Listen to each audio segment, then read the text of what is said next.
जय जगन्नाथ। पवित्र ओडिशा दिवस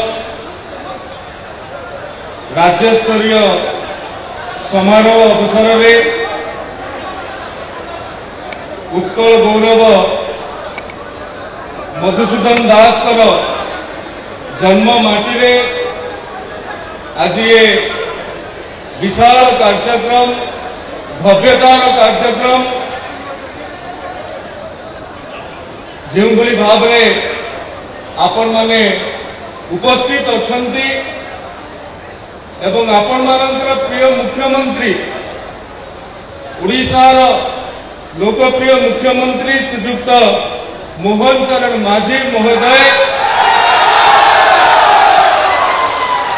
एटी आपण मानकर आग्रह रे मधु बाबूंकर जन्म माटी रे ओडिशा दिवस पालन करने को आसिछंती एवं संगरे अछंती मान्यवर आईन पूर्त और अबकारी विभाग मंत्री श्रीयुक्त पृथ्वीराज हरिचंदन महोदय,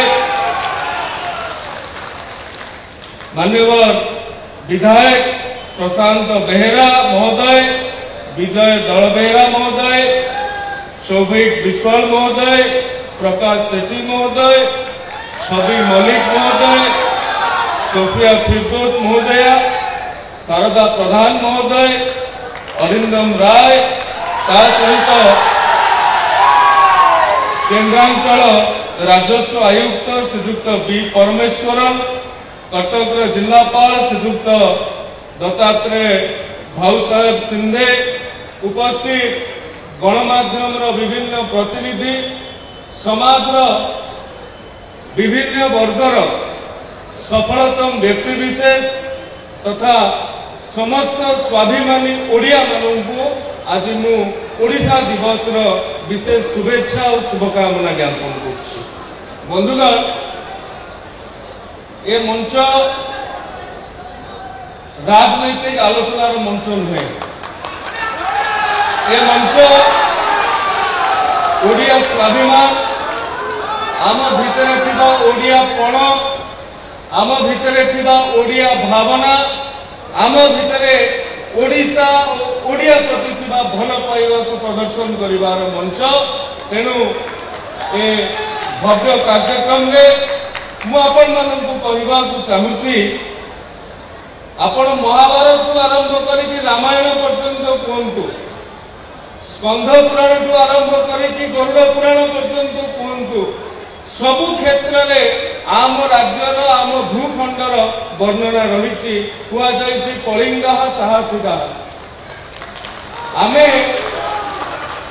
विश्वर अनेक प्रांत को व्यापार वाणिज्य करने को समुद्र पथरे जाऊले जाभा सुमात्रा बोर्नियो ईरान पर्यंत एपरिकी आफ्रिकीय देश मानक पर्यंत आमे जाइछंती व्यापार वाणिज्य करने यार प्रमाण होउची कोणार्क मंदिर रे जिराफ पत्थर खोदे मूर्ति अच्छी यदि सेते बेले आम शिल्पी माने जिराफ कौन देखि नथिले जाई नथिले एवं जिराफ तो केवल आफ्रिकीय देश मानक देखा मिले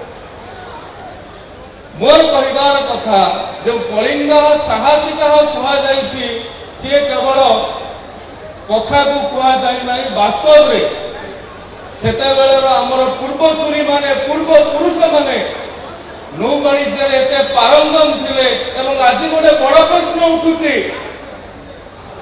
केवल नौ वाणिज्य पारंगम नथिले आमर मध्य शक्तिशाली नौसेना थिला सेहि पई 7 नई 13 दरिया डेईकी भी से माने जाईकी व्यापार वाणिज्य करिकि आसी पड़ुले बंधुगण आमे सही जाति जो जाति को इंग्रेज माने सबुठार शेषरे अधिग्रहण करिसंती 1803 मसीह रे मात्र 2 वर्ष भितरे अर्थात 1805 भितरे विद्रोहर बन्नी जलिला 1806 रे जयराजगुरु शहीद हेले 1817 रे पाइक विद्रोह संपर्क में सारा भारत वर्ष जानिला एवं मु धन्यवाद देवी केंद्र सरकार को जे पाइक विद्रोह क्यों भली भाव में भारत वर्षर प्रथम स्वाधीनता संग्राम मान्यता पाइब से यथेष्ट सहयोग करिसेंती यथेष्ट पृष्ठपोषकता प्रदान करिसेंती। बंधुगण आज आम बड़ दिन गत काली केंद्र सरकार केंद्र संगीत नाट्य एकेडमी जो इनटेंजिबल हेरिटेज अच्छी बा अमूर्त ऐतिह्य तालिका से रथ यात्रा और बाली यात्रा आसी।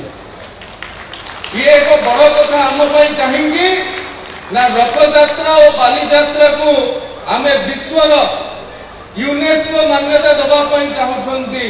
ये यूनेस्को मान्यता पाइबा पूर्वर ये गोटे बड़ उपलब्धि आम सरकार मु धन्यवाद देवी माननीय मुख्यमंत्री को माननीय प्रधानमंत्री को केंद्र संस्कृति मंत्री को जी की खूब कम समय भितर आमर अनुरोध रखिकी ए कथा को करिसेंती। आज माननीय मुख्यमंत्री अनुग्रह क्रमे माननीय मुख्यमंत्री आग्रह क्रमे ए ओडिशा दिवस रु ओडिया नववर्ष पर्यंत ये 2 सप्ताह को आमे पालन करबा ओडिया पक्ष भाव रे एवं ये प्रथम थर करी पालन होछि। मु कहबा चाहे केवल कोठा बाड़ी निर्माण करदेले जातिर पूर्व गौरव फेरी आसीबो से कथा नुहे। केवल स्मारकी निर्माण करके बरपुत्रंकर प्रतिमूर्ति निर्माण करदेले बरपुत्र प्रति उपयुक्त सम्मान हेबो से कथा नुहे। से बरपुत्रंकर जो नीति आदर्श नैतिकता थिला ताहाकु जदि आमे जीवन चर्चा रे वास्तव रे लगेई परिबा तेबे तांको प्रति श्रेष्ठ श्रद्धांजलि देबो एवं बरपुत्रंकर प्रतिमूर्ति स्मारकी देखिकी आम भितर जदि ओडियात्वर भावनार नवजागरण हेउथिबो तेबे जाइंकी से बरपुत्रंक प्रति ताहा श्रेष्ठ सम्मान हेबो। तेणु ये ओडिया मानंक भितरे ओडिया पणर नव जागरण पाई ये ओडिया पक्ष को माननीय मुख्यमंत्री घोषणा करिसेंती। मु अति संक्षेप रे सारिबी।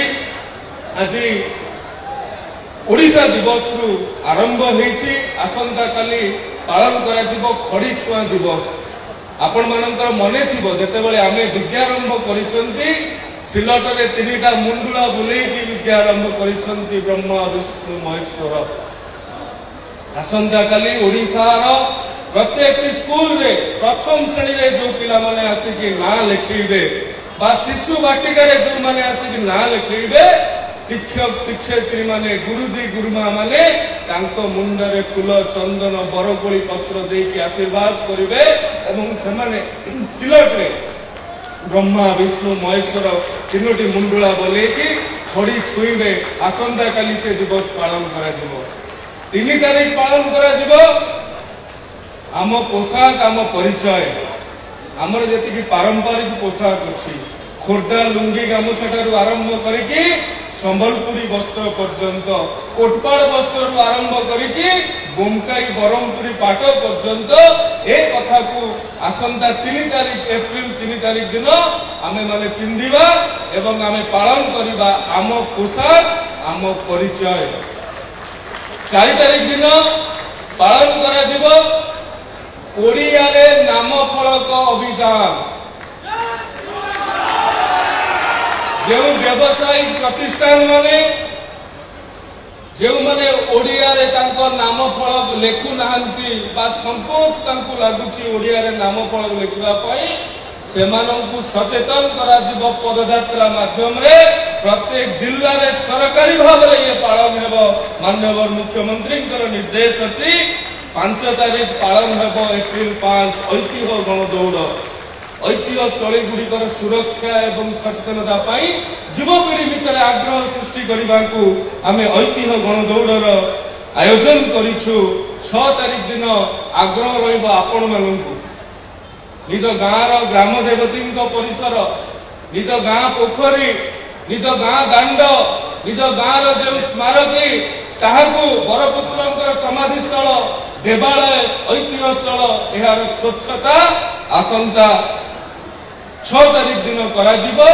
7 ତାରିଖ ଦିନ ଆମର ଯୋଉ ବିଚ୍ଛିନ୍ନାଞ୍ଚଳ ଗୁଡ଼ିକ ରହିଲା ସେ ବିଚ୍ଛିନ୍ନାଞ୍ଚଳରେ ବର୍ଣ୍ଣବୋଧ ଉତ୍ସବ ପାଳନ କରାଯିବ। ଅର୍ଥାତ୍ ସରକାର 10,000 ବର୍ଣ୍ଣବୋଧ ବଣ୍ଟନ କରିବେ ସେ ଅଞ୍ଚଳରେ, ଯାହାକୁ ମାନ୍ୟବର ମୁଖ୍ୟମନ୍ତ୍ରୀ ଆଗ୍ରହ ପ୍ରକାଶ କରିଛନ୍ତି। 8 ତାରିଖ ଦିନ ରକ୍ତଦାନ ଅଭିଯାନ। ବନ୍ଧୁଗଣ ମନେ ପକାନ୍ତୁ, ନେତାଜୀ ସୁଭାଷ କହିଥିଲେ ମତେ ରକ୍ତ ଦିଅ ମୁଁ ତୁମକୁ ସ୍ୱାଧୀନତା ଦେବି। ନେତାଜୀ ସୁଭାଷ ବୋଷଙ୍କର ଜନ୍ମ ବି କଟକ ଜିଲ୍ଲାର ଓଡ଼ିଆ ବଜାର ଠାରେ। ତାଙ୍କ ସ୍ମୃତିରେ ଆମେ ରକ୍ତଦାନ ଅଭିଯାନ କରିବା ଏବଂ 9 ତାରିଖ ଦିନ ପାଳନ କରିବା ଆସ ବହିଟିଏ କିଣିବା। ଓଡ଼ିଆ ଭାଷାର ବହି ହେଉ, ସମ୍ବଲପୁରୀ କୋଶଳୀ ଭାଷାର ବହି ହେଉ, ଦେଶିଆ ଭାଷାର ବହି ହେଉ, ବହିଟିଏ କିଣିବା ଏବଂ ବହିକୁ ଉପହାର ଦେବା। ଇଏ 9 ତାରିଖ ଦିନ ପାଳନ କରାଯିବ। 10 ତାରିଖ ଦିନ ପାଳନ କରାଯିବ ଲୋକକଳା ପାଇଁ ଦିନଟିଏ। ଆମ ଜିଲ୍ଲାର ଯେଉଁ ଲୋକକଳା ଗ୍ରାମ ଗୁଡ଼ିକ ଅଛି ସେ ଲୋକକଳା ଗ୍ରାମର ଯେଉଁ ଶିଳ୍ପୀମାନେ ଅଛନ୍ତି ତାଙ୍କୁ ଯାଇକି ଜିଲ୍ଲା ପ୍ରଶାସନ, ଜିଲ୍ଲା ସଂସ୍କୃତି ଅଧିକାରୀ ସମ୍ବର୍ଦ୍ଧନା ଦେବେ ଏବଂ 11 ତାରିଖ ଦିନ ଯୁବ ଲେଖକ ସମ୍ମିଳନୀ, 12 ତାରିଖ ଦିନ ବରପୁତ୍ର ମାନଙ୍କ ଉପରେ ଆଲୋଚନା, 13 ତାରିଖ ରବିବାର ଅଛି। କହିଲେ ଦେଖି ଯଦି ଆଜିର ପିଢ଼ିକୁ ଆପଣ ପଚାରିବେ ଗଇଠା ପିଠା କଣ, ମଣ୍ଡା ପିଠା କଣ, ଚିତଉ ପିଠା କଣ, ସେମାନେ କହିପାରିବେ। ଘାଣ୍ଟରେ କଣ କଣ ପଡେ, ଘାଣ୍ଟ କେମିତି ଲାଗେ। ଏପ୍ରିଲ 13 ତାରିଖ ରବିବାର ସମସ୍ତଙ୍କୁ ଅନୁରୋଧ କରିବି ଇଏ ଓଡ଼ିଆ ପକ୍ଷ ପାଳନ ଭିତରେ ଇଏ ଏକ ବିଶେଷ ଦିନ ହଜି ଯାଉଥିବା ଆମ ଖାଦ୍ୟକୁ ମନେ ପକେଇବା ପାଇଁ ନିଜ ପରିବାର ଭିତରେ ଏଭଳି ବ୍ୟଞ୍ଜନ ପ୍ରସ୍ତୁତ କରିବା, ନିଜେ ଖାଇବା ଓ ଅନ୍ୟମାନଙ୍କୁ ଖୁଏଇବା। ଏପ୍ରିଲ 14 ଓଡ଼ିଆ ନବବର୍ଷ, ଆମର ନବବର୍ଷ। ମହାବିଷ୍ଣୁ ସଂକ୍ରାନ୍ତି, ପଣା ସଂକ୍ରାନ୍ତି, ଆମ୍ବେଦକରଙ୍କର ଜୟନ୍ତୀ, ଝାମୁଯାତ୍ରା ହୁଏ ଇଏ ଏପ୍ରିଲ ମାସ। ବୋଧ ହୁଏ ଓଡ଼ିଆଙ୍କର ମାସ ଏପ୍ରିଲ 28 ତାରିଖ ବି ମଧୁବାବୁଙ୍କର ଜୟନ୍ତୀ। ତେଣୁ ଇଏ ନୂଆ ବର୍ଷକୁ ଯେମିତି ଇଂରାଜୀ ନୂଆ ବର୍ଷରେ ଆମେ ମାନେ ପ୍ରିୟଜନଙ୍କୁ ଫୁଲ ଦେଇକି ସ୍ୱାଗତ କରନ୍ତି, ଶୁଭେଚ୍ଛା ଜଣାନ୍ତି ସୋସିଆଲ ମିଡିଆରେ, ଏଥିରେ ବି ଆମକୁ କରିବାକୁ ପଡିବ ନିଜର ପ୍ରିୟଜନ ମାନଙ୍କୁ, ନିଜର ମଣିଷ ମାନଙ୍କୁ ଆମକୁ ନୂଆ ବର୍ଷ ଏପ୍ରିଲ 14ରେ ଆମ ନୂଆ ବର୍ଷରେ ଆମେ ଶୁଭେଚ୍ଛା ଜ୍ଞାପନ କରିବା। ସୋସିଆଲ ମିଡିଆ ଠାରୁ ଆରମ୍ଭ କରିକି ଟେଲିଫୋନ ପର୍ଯ୍ୟନ୍ତ ସମସ୍ତେ ପରସ୍ପରକୁ ନିଶ୍ଚିତ ଭାବରେ ଓଡ଼ିଆରେ ଶୁଭେଚ୍ଛା ଜଣାଇବେ।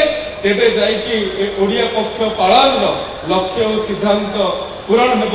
ଆଉ ଥରେ ଆପଣମାନଙ୍କୁ ଏ ଓଡ଼ିଶା ଦିବସର ବହୁତ ବହୁତ ଶୁଭେଚ୍ଛା, ଶୁଭକାମନା।